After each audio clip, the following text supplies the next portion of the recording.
इयत्ता 7वी वर्गातील विज्ञान विषयातील 11वा chapter cell structure and microorganisms या व्हिडिओमध्ये आपण अभ्यासणार आहोत. सेल स्ट्रक्चर म्हणजे पेशीची रचना अँड मायक्रो ऑर्गॅनिझम्स म्हणजे सूक्ष्मजीव. पेशीची रचना आणि सूक्ष्मजीव. Let us recall. थोडं आठवा. मागील भागावर प्रश्न विचारलेला आहे. What is the name of the minute components of which the body of a living organism is made. सजीवांचे शरीर ज्या सूक्ष्म घटकांनी बनलेलं आहे त्याला काय म्हणतात? It is called cell. त्याला पेशी असं म्हटलं जातं. सजीवांचं शरीर हे लहानात लहान अशा पेशींनी बनलेलं असतं. Is the number of these smallest units the same in the same bodies of all living organisms. आणि या पेशीची संख्या सर्व सजीवांमध्ये सारखीच असते का? Answer is no. तर पेशींची संख्या सर्व सजीवांमध्ये सारखी असत नाही. प्रत्येक सजीवाच्या आकारानुसार त्या पेशीची रचना ही बदललेली आपल्याला दिसून येते. काही सजीव हे एक पेशी असतात तर काही सजीव हे अनेक पेशी असतात. हे आपण शिकलेलं आहे. नेक्स्ट, सेल पेशी. We have learned that cellular organization is the primary characteristics of living organisms and that the cell is the fundamental structural and functional unit of living organisms. आपण 6वीमध्ये अभ्यासलेलं आहे की पेशीमय रचना हे सजीवांचं वैशिष्ट्य आहे आणि पेशी हा या सर्व सजीवांचा मूलभूत घटक आहे. हे आपण इयत्ता 6वीमध्ये अभ्यासलेलं आहे. Next, complete the chart. या ठिकाणी आपल्याला एक चार्ट दिलेला आहे आणि तो कंप्लीट करायचा आहे. या ठिकाणी वर्ड्स, सेंटेन्स दिलेला आहे. परत एक रिकामा पॅरेग्राफ आहे. चॅप्टर्स आणि बुक्स अशा पद्धतीने आपल्याला हा चार्ट दिला आहे. यामध्ये कशापासून वर्ड्स बनतात? तर वर्ड्स हे लेटरपासून बनतात. शब्द हे लेटर्सपासून बनतात. शब्दापासून, वर्ड्सपासून सेंटेन्स बनतं, वाक्य बनतं. सेंटेन्सपासून काय बनत असेल? पॅरेग्राफ. अँड पॅरेग्राफपासून चॅप्टर अँड चॅप्टरपासून बुक. अशा पद्धतीनंच आपल्या शरीराची सुद्धा रचना आपल्याला खाली सांगितलेली आहे. We see the structural organisation of a book in the above flow chart. Similarly, there are organizational level in living organisms too. ज्याप्रमाणे या ठिकाणी पुस्तकाची रचना असते. पहिल्या सुरुवातीला letters, words, sentence, paragraphs, chapters and book. त्याच पद्धतीनं आपल्या शरीराची सुद्धा, लिव्हिंग ऑर्गॅनिझमच्या शरीराची सुद्धा रचना असते. These are cells, tissues, organs, organ systems, organisms. Cells form the basis of the structure and function of living organisms. It is only with the help of cells that living organisms carry out all their different life process. पेशीच्या आधारेच सजीवांच्या शरीरामधील जीवनक्रिया ही घडून येत असते. Use your brain power. Where do the life processes of unicellular organisms take place? एक पेशीय सजीवांच्या जीवन प्रक्रिया या कोठे होत असतात? एक पेशीय सजीव जे आहेत, युनिसेल्युलर ॲनिमल्स, यांच्या जीवन प्रक्रिया या सर्व सेल्समध्ये होत असतात. पेशीमध्ये त्यांच्या सर्व जीवन प्रक्रिया होत असतात.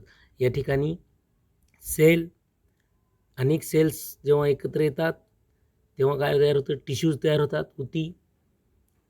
अनेक ऊती जेव्हा एकत्र येतात तेव्हा ऑर्गन तयार होतो. अनेक ऑर्गन जेव्हा एकत्र येतात तेव्हा ऑर्गन सिस्टीम तयार होते. आणि अनेक ऑर्गन सिस्टीम जेव्हा एकत्र येतात तेव्हा पूर्ण बॉडी तयार होते. अशा पद्धतीनं ह्या लिव्हिंग ऑर्गॅनिझमची संघटन किंवा रचना आपल्याला दिसून येते. Next, great scientist. In 1665, a scientist, Robert Hooke, observed a thin section of cork under a microscope. 1965 साली रॉबर्ट हुक या शास्त्रज्ञाने एक बुचाचे झाड त्याचा पातळ काप घेऊन सूक्ष्मदर्शकाखाली पाहिला. In this section, he saw hexagonal compartments like those of a beehive. He named those compartments cells. आणि त्याला त्या कापामध्ये मधमाशाच्या पोळ्यातील कप्प्याप्रमाणे रचना दिसून आली आणि त्या रचनेला, त्या कप्प्यांना त्यांनी पेशी असं नाव दिलं. This term is derived from the Latin word cella which means small room. आणि या लॅटिन भाषेमध्ये त्याला सेला असं म्हटलं जातं. आणि लॅटिन भाषेमध्ये सेला म्हणजेच लहान रूम, लहान खोली. अशा पद्धतीनं त्यांनी त्याला सेल्स असं नाव दिलेलं आहे. In 1838 the two scientist MJ शॅल्डेन और Theodore श्वॅन formulated a theory about cellular structure which stated all the living organisms are made up of cells and the cell is the fundamental component of living organism. 1838 साली दोन शास्त्रज्ञांनी एक theory मांडली. MJ शॅल्डेन व Theodore श्वान यांनी काय theory मांडली की सर्व सजीव हे पेशीपासून बनलेले असतात आणि पेशी हा या सजीवांचा पायाभूत घटक आहे. All living things or living organisms are made up of cells and the cells is the fundamental component of living organisms. In 1885, Rudolf Virchow stated that all cells are formed from pre-existing cells. 1885 मध्ये Rudolph विर्शा यांनी काय सांगितलं की पेशीचा जन्म हा पूर्वी अस्तित्वात असलेल्या पेशीमधूनच होतो असं त्यांनी स्पष्ट केलं. Next point, measurement and observation of cells. पेशीचं मोजमाप आणि त्यांचं निरीक्षण. In 1673 Anton Leeuwenhoek assembled various lenses to construct a microscope. 1673 मध्ये अँटॉन लुव्हॅनहॉक यांनी काय केलं, विविध भिंग एकत्र करून सूक्ष्मदर्शक असं उपकरण तयार केलं. He was the first to observe live bacterial and protozoan cell under the microscope. आणि त्यांनी जे आदिजीव आहेत, जे जीवाणू आहेत, त्यांचं जिवंत असं पेशीचं सर्वप्रथम निरीक्षण त्यांनी केलं. Cells are extremely minute in size. पेशी अत्यंत सूक्ष्म असतात, आकाराने अतिशय लहान असतात. We cannot see cells with the naked eyes. आपण उघड्या डोळ्यांनी त्या पेशी बघू शकत नाही. Micrometre and nanometre are the unit used for measuring their size. आणि या पेशीचं मोजमाप करण्यासाठी मायक्रोमीटर आणि नॅनोमीटर या एककांचा वापर केला जातो. The compound microscope is used for observing cells. पेशी निरीक्षण करण्यासाठी संयुक्त अशा सूक्ष्मदर्शकाचा सुद्धा वापर केला जातो. And object on a glass slide magnified many times by the lenses of this microscope.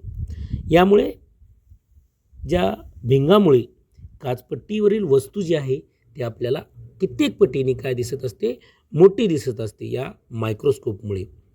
या ठिकाणी कंपाऊंड मायक्रोस्कोपचं चित्रसुद्धा आपल्याला दाखवण्यात आलेलं आहे. मायक्रोस्कोप याद्वारे आपण अनेक सूक्ष्म गोष्टीचं निरीक्षण हे करू शकतो. 1 centimetre 1 centimetre is equal to 1 centimetre बरोबर किती आहे 10 millimetre. 1 centimetre is equal to 10 millimeters. 1 millimeter is equal to 1000 micrometers and 1 micrometer is equal to 1000 nanometer. या ठिकाणी हे सूत्र दिलेलं आहे. Let's try this. करून पाहायचं आपल्याला प्रयोग. Take a piece of onion and carefully separate the thin skin from its concave surface with the help of forceps. आपल्याला एक कांदा घेऊन कांद्याची फोड घेऊन त्याच्यामध्ये जो पापुद्रा असतो त्याच्यावर तो पापुद्रा आपल्याला बाजूला करायचा आहे आणि तो जो मध्ये भाग असतो त्याचा पांढरा तो भाग आपल्याला काय करायचा आहे काचपट्टीवर ठेवायचा आहे. Put a drop of water on it आणि त्यानंतर त्याच्यावर पाण्याचे काही थेंब टाकायचे आहेत. Take care that the membrane does not get folded while placing on the slide. Put a drop of a dilute solution of iodine or ozone over it and observe under the 10x objective of the compound microscope. त्यानंतर आपल्याला आयोडीनचे काही थेंब त्याच्यावर टाकायचे आहेत आणि त्या मायक्रोस्कोपमध्ये जी 10x microscope असतं त्याची लेन्स आहे 10x या मायक्रोस्कोपमध्ये आपल्याला त्याचं काय करायचं आहे ऑब्झर्वेशन करायचं आहे. Don't forget to put a cover slip over the onion skin on the slide before placing it under the microscope. आणि मायक्रोस्कोपच्या जेव्हा आपण खाली ठेवतो कांदा त्याच्या अगोदर आपण ते पापुद्र्यावर आच्छादन काच आपल्याला ठेवायचा आहे आणि या कांद्याचं निरीक्षण आपल्याला त्या मायक्रोस्कोपमध्ये करून बघायचं आहे. In this same way, observe the cell from various parts of plants like leaves, bark, root tips, etc.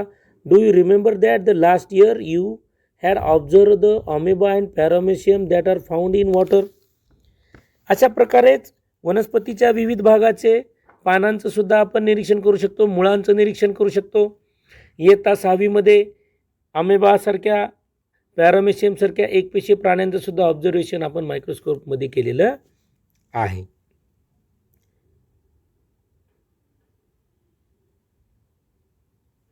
Can you tell are the cells that you observe all alike? What is their structure? What are their shapes? आपण जे निरीक्षण केलेल्या पेशी आहेत त्या पेशी एकसारख्याच आहेत का? त्यांची रचना कशी आहे? त्यांचे आकार कसे आहेत? याबद्दल सुद्धा आपण पुढील पॉईंटमध्ये माहिती घेणार आहोत. Cell size.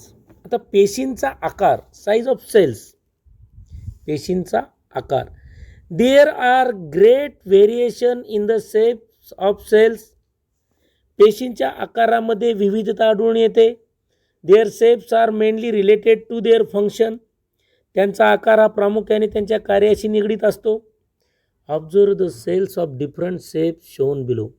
या ठिकाणी काही वेगवेगळ्या आकाराच्या पेशी दिलेल्या आहेत त्यांचं निरीक्षण आपल्याला करायचं आहे. अमेबामध्ये स्पायरोगारा आहे, फॅट सेल आहे, red blood cells, egg cells, surface cells, muscle cells, bone cells, nerve cells, sperm cells अशा पद्धतीने वेगवेगळ्या पेशी आपल्याला या ठिकाणी वेगवेगळ्या आकाराच्या वेगवेगळ्या पेशी दिसून येतात.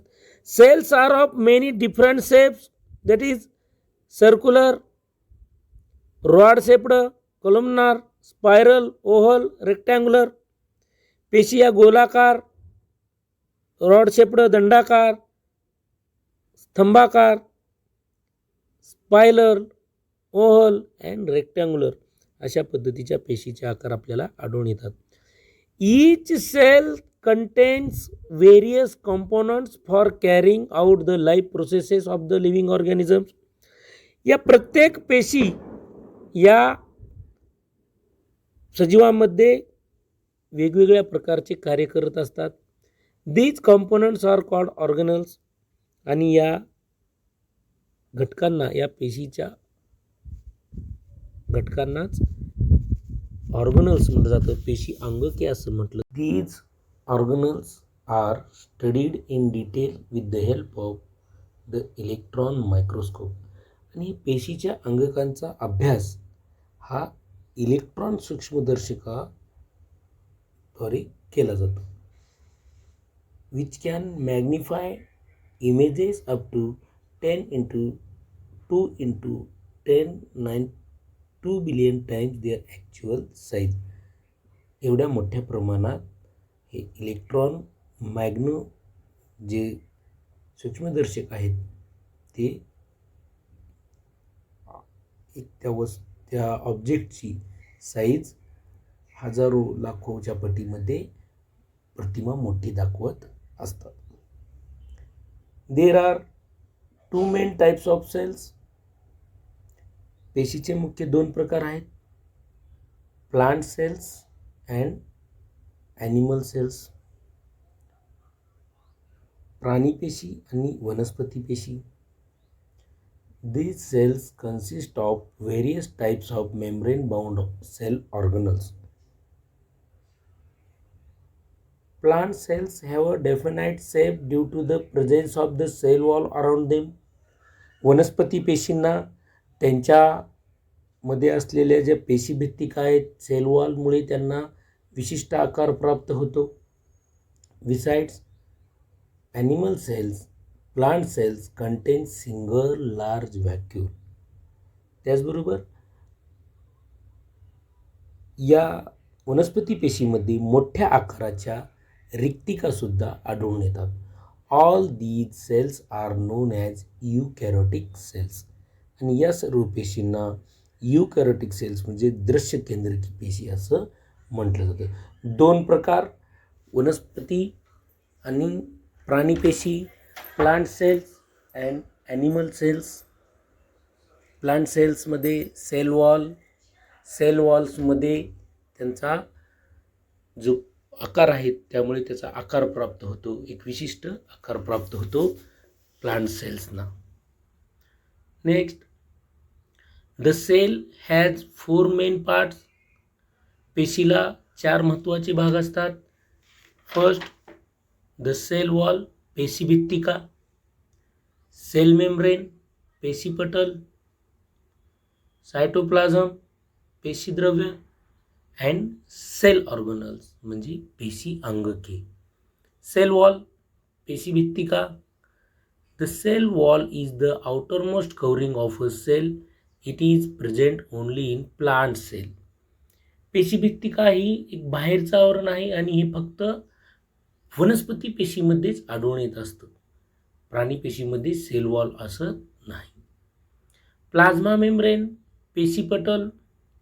The plasma membrane, also called the cell membrane, is a kind of thin covering. It is extremely delicate and flexible. ते अतिशय नाजूक आणि लवचिक असतं. It is the outermost covering of animal cells. प्राणी पेशीमधील हे बाहेरचं आवरण असतं. सायटोप्लाझम पेशीद्रव्य.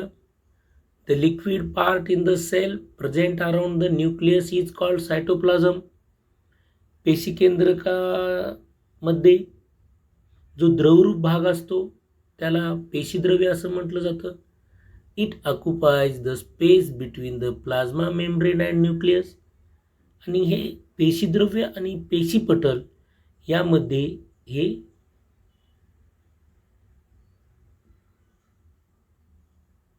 केंद्रक यांच्या दरम्यान, पेशीपटल आणि केंद्रक यांच्या दरम्यान हे काय असतं, पेशीद्रव्य असतं. Cell organelles are scattered in the cytoplasm. आणि पेशीची जी विविध अंगके आहेत ही अंगके या पेशीद्रव्यामध्ये विखुरलेली आढळून येतात. सेल ऑर्गनल्स पेशी अंगके. These mainly include the nucleus, endoplasmic reticulum, Golgi bodies, lysosomes, mitochondria, vacuoles, plant seeds, etc. Plant cells contain chloroplast. या पेशी अंगकामध्ये प्रामुख्याने न्यूक्लियस म्हणजे केंद्रक, एंडोप्लाझ्मिक रेक्टॅक्युलम म्हणजे आंतरद्रव्य जालिका, गॉल्जी बॉडीज, गॉल्जी पेंड, लायझोम्स, लैकारिका, माइटोकॉन्ड्रिया, व्हॅक्युल्स, रिक्तिका, फ्लॅट सीड्स, तंतुकणिका and plant cells contain chloroplast. वनस्पती पेशीमध्ये हरित लवक हे आढळून येतं. Next, which are the common components of plants and animal cells, which are the different ones. वनस्पती व प्राणी पेशीमधील समान आणि वेगवेगळे घटक कोणते कोणते आहेत. आपण या अगोदर पाहिले की वनस्पती आणि प्राणी पेशीमध्ये काही घटक समान आहेत आणि सेल वॉल ही फक्त प्लांट सेल्समध्ये आढळून येते, ॲनिमल सेल्समध्ये आढळून येत नाही. पेशीभित्तिका. The nucleus is the most important organelle of the cell. Nucleus म्हणजे केंद्रक हे अतिशय महत्त्वाचं अंगक आहे पेशीमधलं. देर इज अ पोरस डबल मेम्ब्रेन अराउंड इट. आणि याभोवती सच्छिद्र असं पटल असलेलं आढळून येतं. The nucleus control all function of the cells. हे जे केंद्रक आहे ते पेशीचे सर्व कार्य हे नियंत्रित करतात. ज्याप्रमाणे आपल्या बॉडीचे फंक्शन सर्व कोणी कंट्रोल करत असतं, हा आपला ब्रेन, त्याप्रमाणे न्यूक्लियस जे आहे ते पेशीचे सर्व फंक्शन्स कंट्रोल करत असतो. The endoplasmic reticulum is a sprawling net like organelle. जे नंतरचं आहे ते एंडोप्लाझ्मिक रेक्टॅक्युलम, जे की आंतरद्रव्य जालिका असं म्हणतो आपण, ते एक विस्तृत आणि जाळीदार असं एक पेशीचं अंगक आहे. Its function is to make necessary changes in the proteins produced by ribosomes and send them to the Golgi bodies. त्याचं कार्य काय आहे तर या जे रायबोझोमने तयार केलेलं प्रथिन आहेत त्यामध्ये आवश्यक बदल करून ते गॉल्जी पिंडकडे पाठवण्याचं, गॉल्जी बॉडीकडे पाठवण्याचं काम हे करत असतात. Golgi bodies are made up of several flat sacs. Golgi body जे आहे ते अनेक अशा चपट्या पिशव्यापासून बनलेलं असतं. फंक्शन काय बघा, their function is the proper dispersion of proteins. प्रथिनांचं व्यवस्थित असं वाटप करणं हे या गॉल्जी बॉडीचं कार्य आहे. Mitochondria and plastids are organelles with double outer coverings. Mitochondria तंतुकणिका अँड प्लास्टिड लवके are the organelles with double outer coverings. हे ऑर्गनल जे आहेत ते दुहेरी आवरण असलेले अंगके आहेत. As mitochondria produce energy they are called the power house of the cell. हे मायट्रोकॉन्ड्रिया म्हणजे तंतुकणिका या शरीरामध्ये ऊर्जा तयार करत असतात, म्हणून त्यांना पेशीचे ऊर्जा केंद्र असं म्हटलं जातं. The chloroplast in the plant cells carry out the function of photosynthesis. वनस्पतीमध्ये हरित लवक हे प्रकाश संश्लेषणाचं कार्य करत असतात. Vacuoles help to throw out waste products of the cell. ज्या व्हॅक्युअल्स आहेत, रिक्तिका आहेत, हे त्या पेशीतील टाकाऊ पदार्थ बाहेर टाकण्याचं कार्य करत असतात. Vacuoles in animal cells are small whereas there is only one large vacuole in a plant cells. पेशी रिक्तिका ज्या आहेत त्या प्राणी पेशीमध्ये आकाराने छोट्या असतात आणि वनस्पतीमध्ये एकच रिक्तिका असते आणि ती आकाराने मोठी असलेली आपल्याला दिसून येते. यानंतरचा भाग आपण पुढील व्हिडिओमध्ये अभ्यासणार आहोत.